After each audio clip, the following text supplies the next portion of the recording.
The David Pakman Show at davidpakman.com.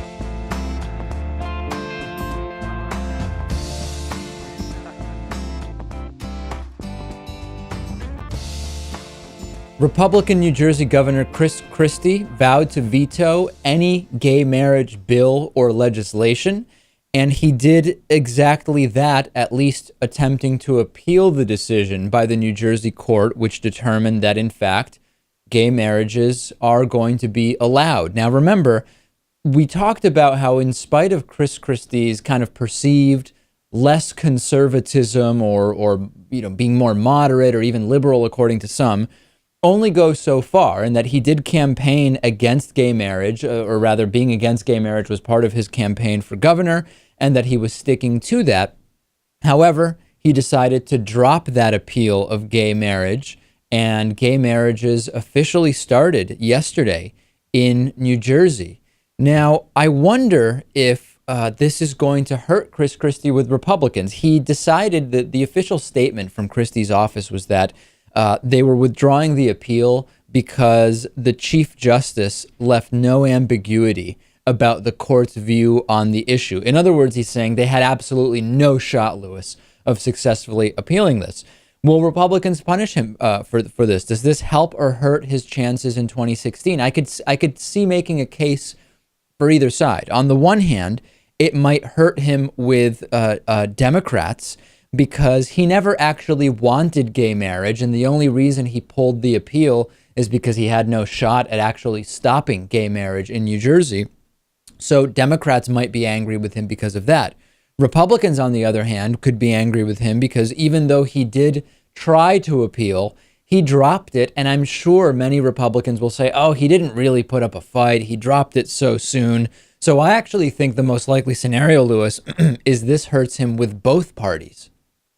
I think so, but I guess he doesn't have much wiggle room with Democrats anyway. But I think this almost definitely hurts him with Republicans. We'll have to see as we get closer to the 2016 election if Chris Christie even really is allowed to run for president. And by that, I mean not will he physically be stopped from filing the paperwork. But as we know, Lewis, if you run for president, really in either party, without some kind of a implicit or direct blessing of sorts from the party, you get no party funding and you really don't have a reasonable shot. So we actually, more than ever in the case of Chris Christie, it really matters whether he angers the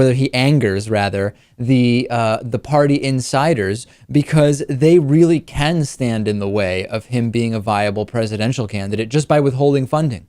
Oh, definitely. And they're the ones with the real ties to special interest groups who would be investing in Chris Christie's campaign. So I think it could be a big problem. Also in New Jersey, connected to Chris Christie dropping his appeal for gay marriage, for full marriage equality in New Jersey, was Cory Booker. Cory Booker, who the mayor of Newark, who decided to do he was the arbiter. What's it called, Lewis? You officiate, rather. That's the term I'm looking for. He officiated a same-sex marriage during the midnight ceremony on Monday in New Jersey, and a heckler popped up. I think that Cory Booker handles this pretty well. Let's take a look at the audio. Let's look at the video of what happened. And so before we exchange the vows, I must ask if there's anyone present here today that should know of any reason why Joseph and Orville should not be married. Speak now or forever hold your peace. This is unlawful in the sight of God. Well, sir, would you please remove that person? Please remove that person. And I remind people, and not hearing any substantive worthy objections,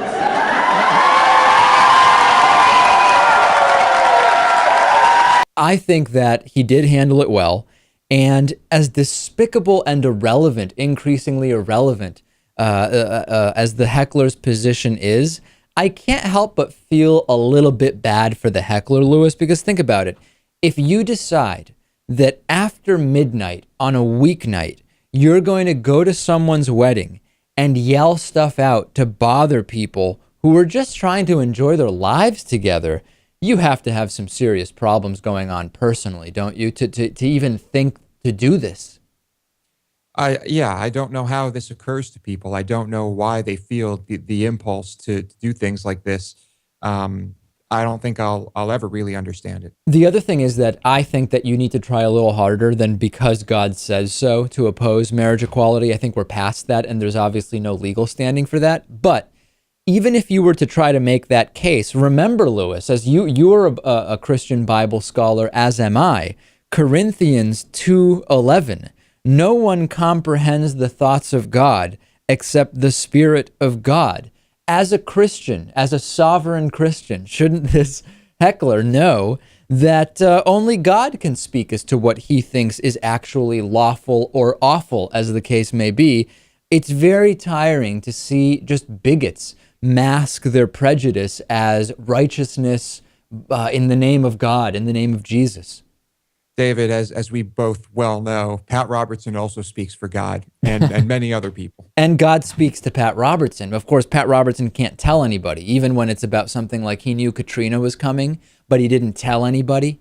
So I guess God having conversations back and forth with a lot of these individuals. But I am obviously disgusted by what this guy did, but I am also saddened because he must be living a very sad existence. Oh, no doubt. I imagine this is a very miserable human being. Coach Dave Daubenmire, who I don't know why he's called coach, but anytime adults insist on being called coach outside of specific, like if they're not actually an athletic coach, it always raises a red flag for me. I never understand exactly why they need to be called coach. Anyway, there's this conservative guy called Coach Dave Daubenmire, and he posted a commentary where he's defending Fred Phelps and the God Hates Fags Westboro Baptist Church, saying they are also part of the body of Christ. This is, I guess, a thing where Coach Dave Daubenmire likes to talk about how any Christians, even if you don't specifically agree with standing outside with signs, oversized signs saying thank God for IEDs or thank God for dead soldiers, that they are, in a sense, the body of Christ as well. Let's take a look at the video here. But the truth is, we are all members of the same body. I look at what's going on with Pastor Terry Jones down in Florida and the burning of the Korans and the ridicule and all of that stuff that he's getting from Christians for his stand against Islam. Is Terry Jones part of the body? I watch what goes on with the God Hates Fags people out there in Kansas. And I tell you, it doesn't witness to me. I don't want to go out and hold signs say God hates fags, but are they part of the body? Are they maybe an ugly part of the body that we don't really want to see? And we're so quick in Christianity to say, who are you to judge? Who are you to judge when we're talking about sinners? Yet we are so quick to judge those who are in the church. Yeah. So I again, the most disturbing thing, I would find this video way less disturbing, Lewis, if the guy didn't go by the name Coach. I don't know why. That's really rubbing me the wrong way.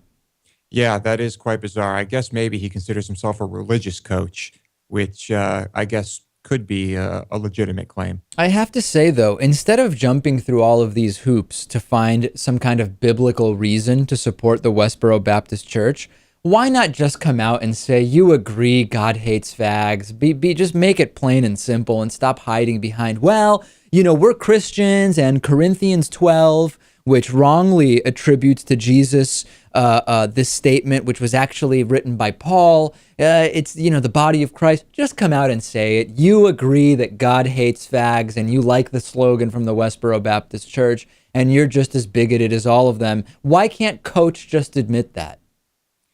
Well, maybe he just thinks it's not good to say it. Maybe maybe he just disagrees with the way the message is being put across. Is that what you think? I have to admit, this guy probably, almost certainly, without a doubt, is probably more compassionate than the people over at the Westboro Baptist Church. Well, we don't know. Why is he defending Fred Phelps as being part of the body of Christ then? That's a good question. I don't know. I guess he doesn't want to distance himself from any members of any Christian organization. I don't know. Have you noticed, Lewis, that there's this double standard when it comes to Christian religious conservatives calling out extremists within their own religion, where we oftentimes, the right-wing Christians very loudly ask Muslims to contain the extremists within their religion, but then say that the Westboro Baptist Church is also part of the body of Christ. There's this incredible double standard that exists.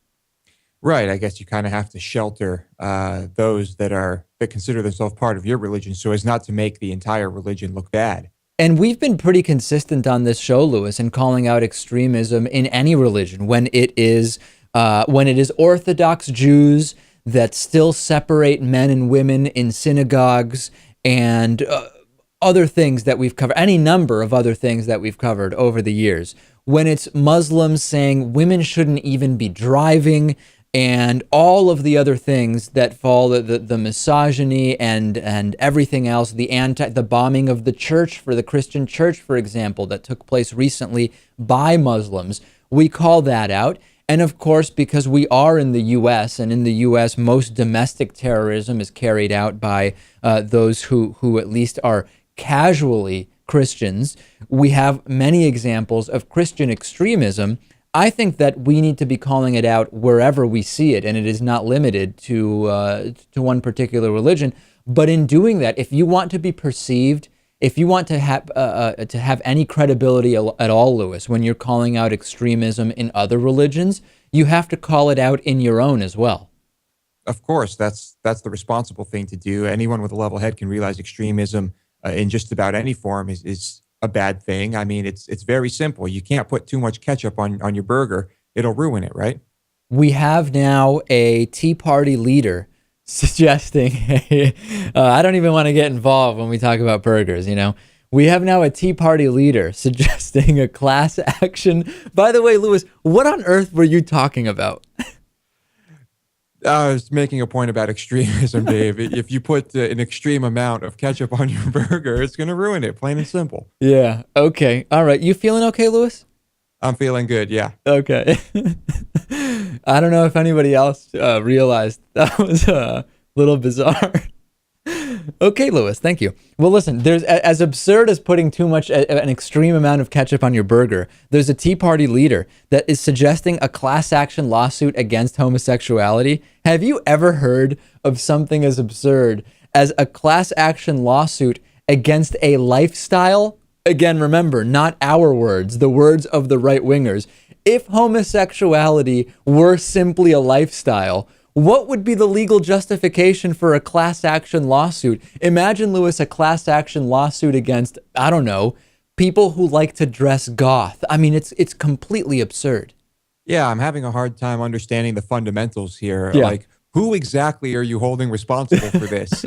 What are they going to have to pay? Where does this money come from? It doesn't make sense. And who is, by the way, who is the oppressed group, right? In other words, homosexuality is oppressing what class of people? Is it straight people? Because we've had this conversation many times with right-wingers. I can't tell you at all how straight people are being in any way oppressed as a class by the fact that homosexuality exists. The details on this are that it's former Baptist pastor and Tea Party Unity founder Rick Scarborough, and he was speaking with conservative activist Peter LaBarbera, who's been on this program, and they were talking about potential anti-gay strategies, and they said, hey, what about a class action lawsuit against homosexuality? Quote, the whole issue of a class action lawsuit, you and I have talked about this a little bit, and then they went on to say that homosexuality and tobacco companies should be equally vulnerable to class action lawsuits. And the argument they're making is that in the way that smoking leads to cancer, that we know that connection exists, being gay, being homosexual leads to more AIDS. Now, of course, this never takes into account lesbians. People like Peter LaBarbera are obsessed with the mechanics of gay male sex, but they seem to not care about lesbians. They don't care about gay male couples that don't engage in the particular types of sex that Peter LaBarbera, while obsessed with, doesn't realize is not a rule to all gay couples. And I want to take it a step further. Even if it were the case that there's no question that we pretend lesbians don't exist and we pretend all gay men have anal sex in a way that leads to more AIDS, I thought conservatives were about small government And when we talk about, I don't know, the soda ban in New York City, the argument is, whoa, it doesn't matter if drinking huge sodas is unhealthy. The government should not be involved in that. People can make their own decisions. Where is that exact logic when it comes to a class action lawsuit because of the connection to AIDS? All of a sudden, small government conservatism disappears, Lewis. Yeah, there's a lot to think about here once we get past the fact that this class action lawsuit would literally be impossible to pursue. Yeah. Because there's no entity to sue. But yeah, very, very, very weird stuff coming from these guys. And the best example to show how absurd this is that guns cause deaths, and they say, hey, people can decide for themselves what to do. We're not going to be banning guns. And that proves that this entire, we're just doing it for the health of the gay men, is completely bogus and ridiculous. On today's bonus show, we will talk about toxic bootleg liquor that has killed dozens of people. We will talk about Boy Scout leaders destroying a 2 million-year-old rock formation and filming it and bragging about it. And also, I have a story from the subway the other day that I'm going to tell. I think people will enjoy it. Not only can you sign up at davidpakman.com/membership, but we have this great membership special going on. It's the Shutdown membership special, davidpakman.com/shutdown. Flying off the shelves, Lewis. You get the 1-year membership, the zip-up hoodie, and a bumper sticker. Check it out, davidpakman.com/shutdown. The David Pakman Show at davidpakman.com.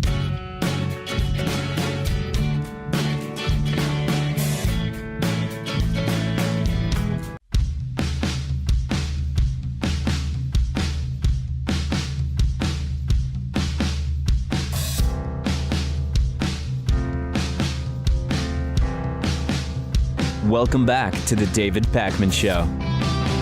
Our membership program is made possible in part by liberalbias.com. Liberal Bias, the more you look for it, the more you find it. You can find Liberal Bias in the most unexpected places at liberalbias.com. Let's say hello to a new member of the day. Today's member of the day is Dorothy Borellos. Dorothy Borellos, thank you for being a David Pakman Show member. You can now join Dorothy with the government shutdown membership special, davidpakman.com/shutdown. You get the 1-year membership with all the great perks, as well as a zip-up hoodie and a bumper sticker. Check it out, davidpakman.com/shutdown. Today in show history, what were we talking about years ago today on the David Pakman Show? 1 year ago today, Ann Romney, the wife of Mitt Romney, then presidential candidate, showed up on The View. And after again comparing Mormon missionary work to serving in the military, she joked around about Mitt Romney's driving accident that killed a woman in 1968. It wasn't the first sign that the Romneys might be living a life completely disconnected from reality. And Lewis, it certainly wasn't the last either. No, that whole campaign painted a pretty ugly picture. And of course, we can't forget when Mitt Romney could not identify a chocolate donut sitting on the table in front of him. Top clip on our YouTube channel from the 2012 campaign.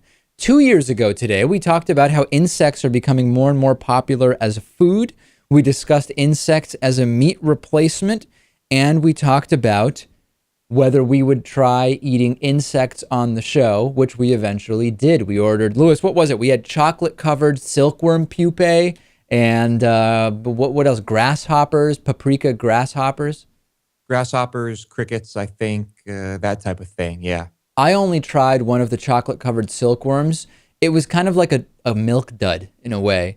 Lewis, you tried more stuff. That was an interesting video clip. If people weren't following the show at that time, search it on our YouTube channel. Lewis eating insects is quite a scene. It wasn't very good, David, but then again, it wasn't seasoned that well either.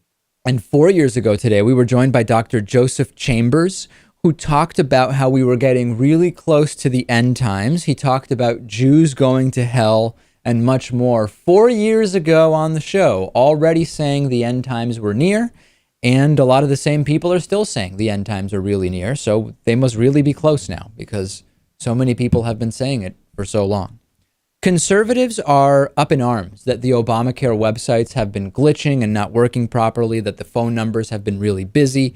And these are all completely reasonable complaints, but it's leading some conservatives and opponents of the Affordable Care Act to say, well, listen, the website's not working, so Obamacare conceptually is a bad idea, and we should just leave for-profit insurers completely unfettered and unregulated to do whatever they want, including not insuring people with pre-existing conditions and all of this other stuff. However, I don't think a glitchy website really justifies that. Here's one example of this. This is from Sean Hannity's radio show, where he called up the Obamacare hotline and he talked to some woman. And again, remember, the context is the phone number and website aren't working right. Therefore, it's implied Obamacare as a concept isn't a good idea. Let's listen to a little. Davis, how may I help you? Yeah, hi. Is it Marilyn? You're on the radio. You're on with Sean Hannity on the Sean Hannity radio. Is Eileen, is it? Hello? Early, no, sir. We're on the healthcare marketplace call center. Yeah, that's who I wanted to call, but I want to make sure. You're on the radio. Is that okay with you? You have to say yes if you want to be on. It's okay, yes, sir. Oh, thank you. Now, I didn't hear your first name. What's your first name? My name is Erling. Yeah. Erling, how are you, Erling? And I'm glad to take your call. How's the call volume today? Because the president gave out your phone number today. Did you know that? I did not know that, sir. Oh, okay. So this is about the new Obamacare health care, how to get on the website, the phone number, right? Yes, yeah. Yes, Are a lot of people calling because they're having trouble? I've been having trouble getting on the website. Yeah. Right now, from what I heard, our system is down for like the next 42 hours. Oh, so no one is able to get in, but if they call us, we can help them fill out an application as long as they went online to create an account first. Well, that's the point. I can't get online to create. Yeah, so it just goes on. It becomes this like pointless circle where nothing really happens except, yeah, the website's really busy and it's not working well. This, I've said it before, and I cannot state this to you strongly enough. The logic that because the website isn't working properly, what Obamacare does in terms of healthcare isn't valuable doesn't make any sense. We can have the conversation about whether Obamacare as a program is positive or negative, whether it does more good than harm. We can have that conversation, but that's a very different conversation than saying, hell, the website's just not working right, Lewis. I guess Obamacare itself doesn't make any sense. Not logical, and they'll use anything they can, but at least this complaint is something that's true. It's not like those people out there who are making things up saying that your premium is going to go up 10,000%, right, or things of that nature. So at least it's true. If nothing else, we can say that right-wingers complaining that the Obamacare website and phone haven't been working as well as we would like is based in reality, which is more than can be said. Again, remember, imagine if you make an electric car and it's so popular that nobody can get it when you call the car company, the phone number's busy. No one in their right mind would say, people can't get through, let's shut the entire production down and end this vehicle as something that is offered. Nobody would say that, and to say this when it comes to Obamacare makes no more sense than that at all. Let's talk about double standards and hypocrisy, Lewis. That's a popular topic on this program. During the government shutdown, during President Obama's presidency, during Bill Clinton's presidency, it seemed like Republicans were really talking a lot about spending and shrinking government and government not doing too much and not growing too much. But it seemed like way less of a concern when George W. Bush was president. And it turns out that that is not just something I'm remembering incorrectly. A political scientist actually scanned the conservative publication National Review to see whether interest in spending cuts, tax cuts, and balanced budget changes were greater during Democratic administrations than during Republican administrations. And it turns out that, yes, that is the case. Quote, the results suggest that a conservative publication's interest in fiscal restraint peaks when Democrats hold unified control of government and wanes during divided or Republican control of government. I'm not surprised at all by this. This makes perfect sense because George W. Bush, as we know, exploded deficits, exploded the national debt, destroyed the surplus that he was given, completely ignored the tenets of small government conservatism when we looked at just about any aspect of government. Whereas we didn't really, and while we didn't hear much from conservatives about keeping government small then, under President Obama, where we have actually reduced the number of government jobs and reduced the increase in the deficit, we hear about it daily from conservative publications. So this, to me, Lewis, as if we needed more confirmation, shows that the claims of small government conservatism as a priority from the modern Republican Party are totally bogus and just based on political posturing. That's true. And we know it's a misnomer that Republicans spend less than Democrats. But I'd be very curious to see this chart reversed, right? See how closely Democrats are monitoring spending when Democrats are in control. I think this could just be a reflection of human nature. Well, so on that front, I want you to tell me, is there a similar example on the left? For example, do Democrats/liberals only talk about marriage equality and the importance of women's access to legal and safe abortions when it is Republicans in the White House, or do they do it also when it is Democrats in the White House? What about when it comes to opposing wars that don't make sense? Are Democrats less interested in opposing military action by President Obama than they were in opposing it by George W. Bush? If you have specific data that will show this, let me know, and I will do a follow-up story in the interest of fairness, in the interest of clarity. Because, Lewis, like Phil Davison, I want to have clarity this evening or afternoon, so please let me know. Let's take a break. Facebook.com/David Pakman Show. Coming up next, the conclusion to the debate between the Christian right and the Christian left that we started yesterday.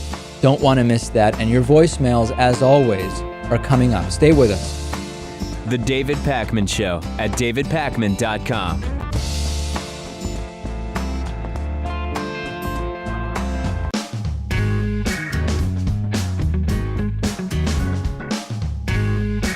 Welcome back to the David Pakman Show.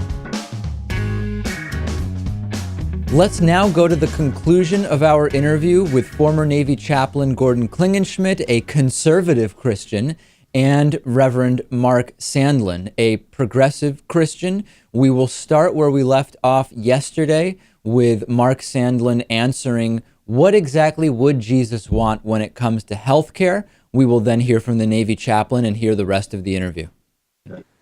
A few things I notice about Jesus. Anytime anyone asks for health care, Jesus gave it to them. So just from practice, I would say that's something that was important to Jesus. Now, the argument is usually that, Jesus didn't force the government to do it. Well, what Jesus was really doing was making sure that those in need had it. So I would say if we're capable of making sure that folks who need health care had it without the government's intervention, then that's great. The reality is we haven't. Chaplain, you've been very outspoken against Obamacare. What do you think of Reverend Mark's comments? Well, I agree with his sentiment that God should be the healer. We should look to God for our healing and not to the government. I think, sadly, the socialist left has now been trying to replace private charities and Christian hospitals or regulate them into obscurity or even to take over with government power some of the things that Christians have been doing for 1,000 years. I believe in free market enterprise. I believe in private charity. Sadly, since President Obama has been elected, 4.9 million working class Americans have lost their health care insurance between ages 25 and 64, and that hurts everybody's ability to have health care. So socialism is not a way to give more health care. Socialism actually takes health care away from people, and it's anti-Christian. When I pray for the sick, by the way, I was in India last year. I preached 34 times in 35 days in four cities. We prayed for the sick, and by the power of God, people were healed, and we saw miracles. So I think God should be the healer, and we should not look to government as if it is a God. Mark, I think there's probably a lot you would want to say to that, but because we have limited time and Chaplain has kind of opened the door to discussing something else, the chaplain has talked about faith healing, and we've had cases where parents have actually now had to face charges for providing only faith healing and no traditional medical treatments to their kids. The chaplain on my program has also talked about exorcisms, and that he personally, with about a 50% success rate, has been able to exorcise the homosexuality out of people. Is that in line with your understanding of Christian teachings, or does that sound like something that is outside of Christianity? I think there's two different questions going on there. One is healing and one is exercising.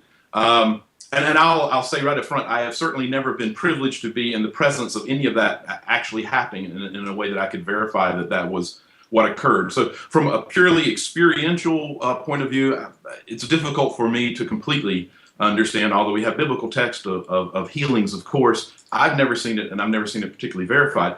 For those who would like to replace healthcare with biblical healing or praying for someone to heal, I would challenge them to drop their own healthcare and not go to a hospital and just pray about it. I suspect long run we're going to decide not to do that. And then the exorcism, because like I said, the chaplain says he has this 50% success rate, that a lesbian once wept and then was no longer interested in other women. And he has a lot of these stories, which to some people seem hard to believe.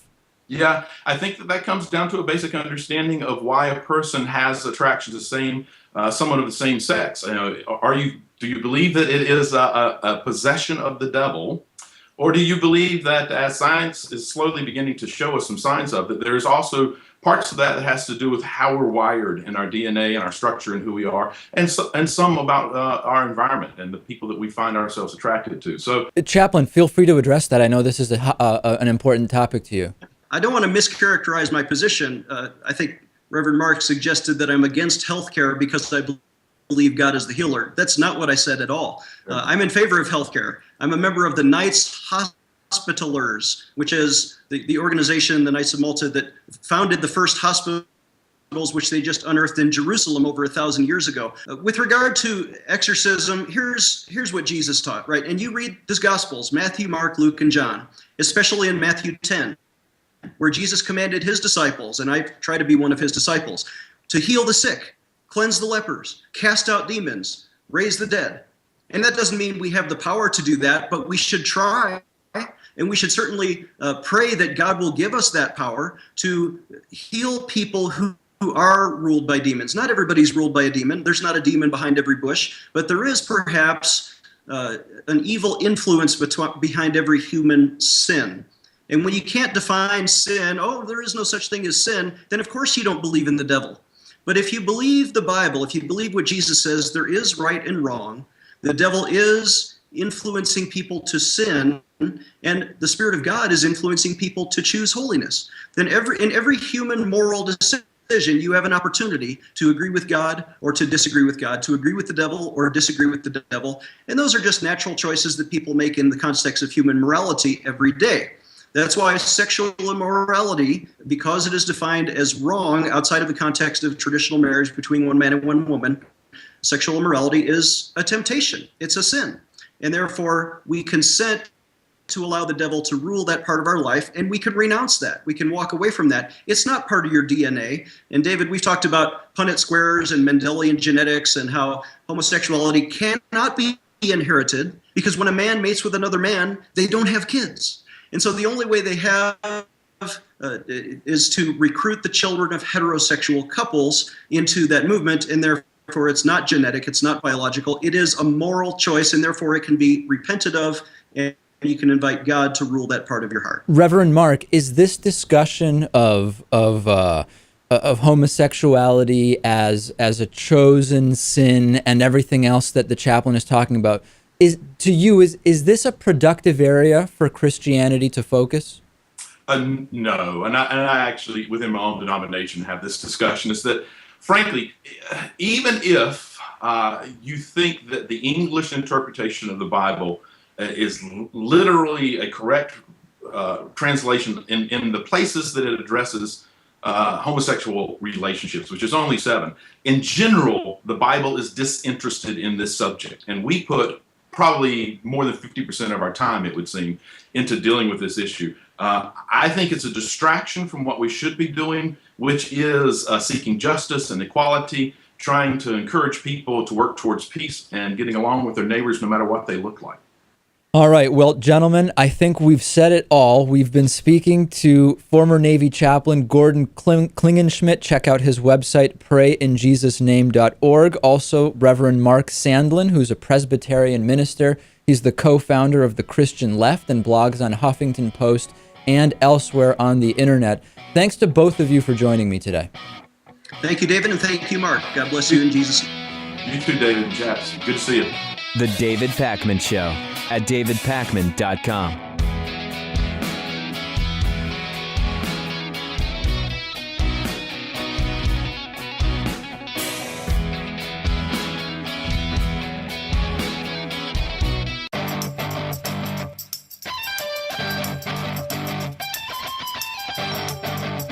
The David Pakman Show at davidpakman.com. All right, time for a corruption alert. Monsanto has hired former Democratic Senator Blanche Lincoln as a lobbyist. She left her position in the Senate, and she now is a lobbyist. And Politico Influence reported that the agricultural giant Monsanto, the telecom titan Comcast, and an oil refiner, Valero, have all signed on as clients of Lincoln Policy Group, where Blanche Lincoln is the head lobbyist, the lobbyist in charge. I hate this. This, Lewis, really is, number one, again, she's a Democrat, and we've got an oil company, a huge agriculture company, and the telecom company Comcast.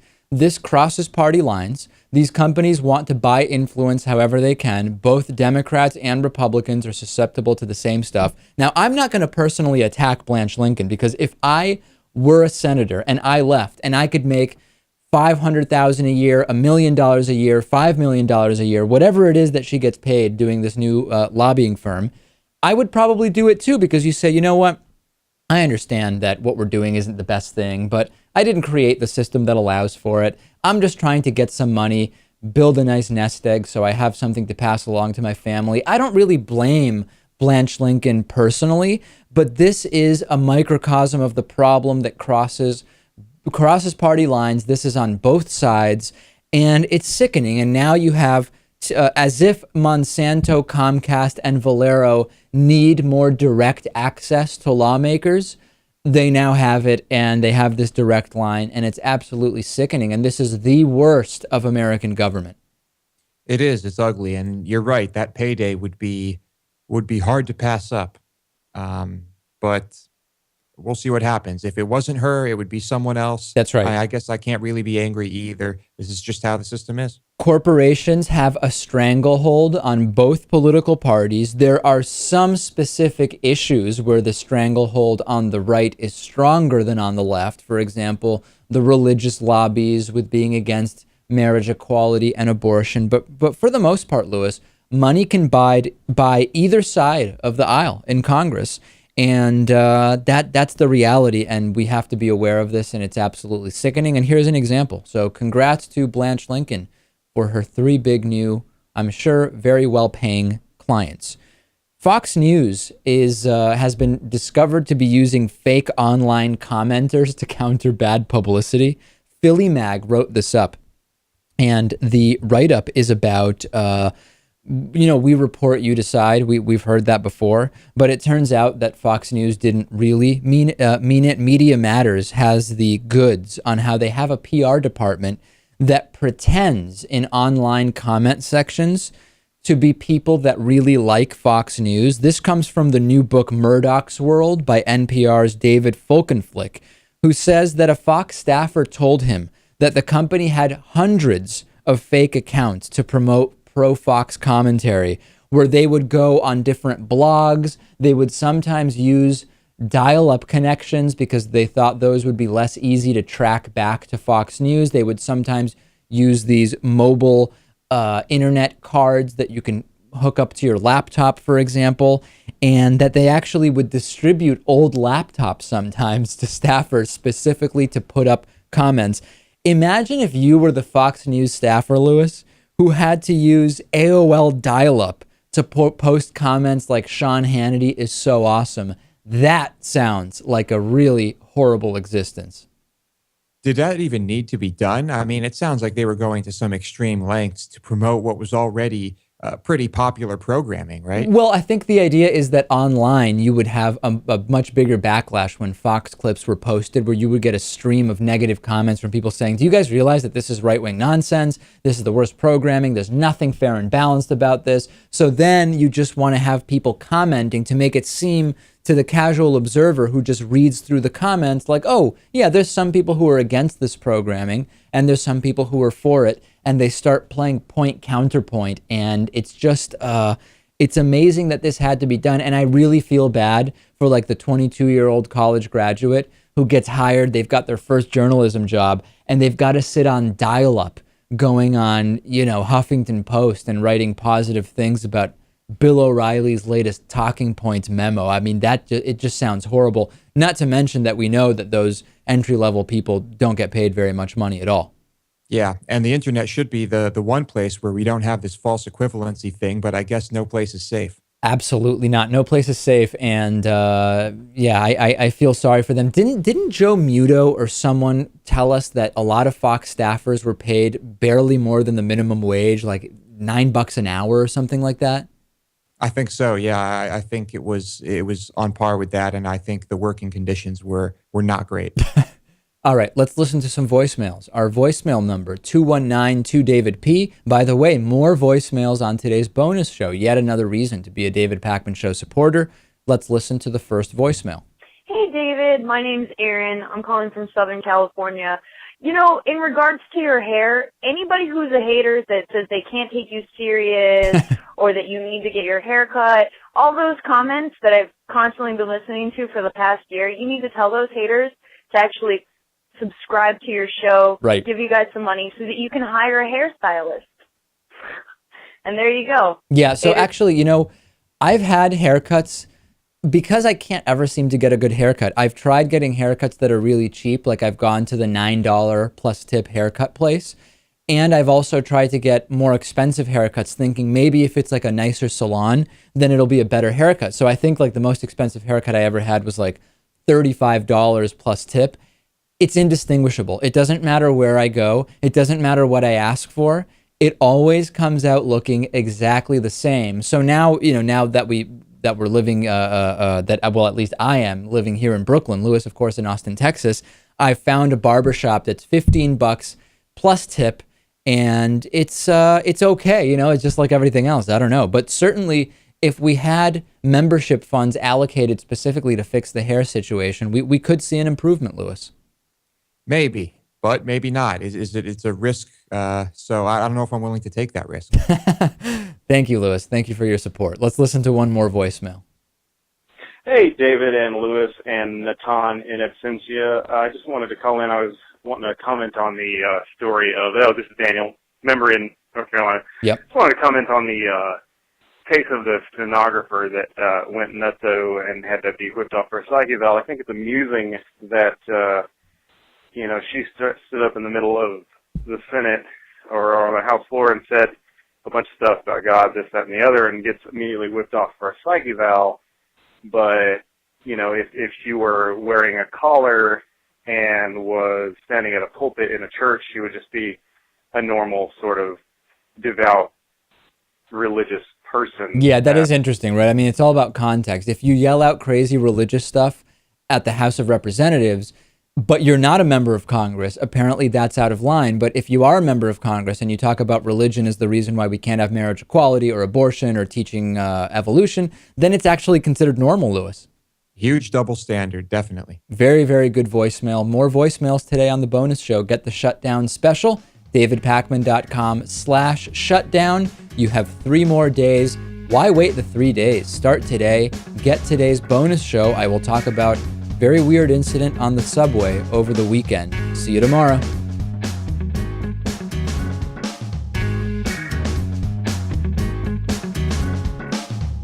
The David Pakman Show at davidpakman.com.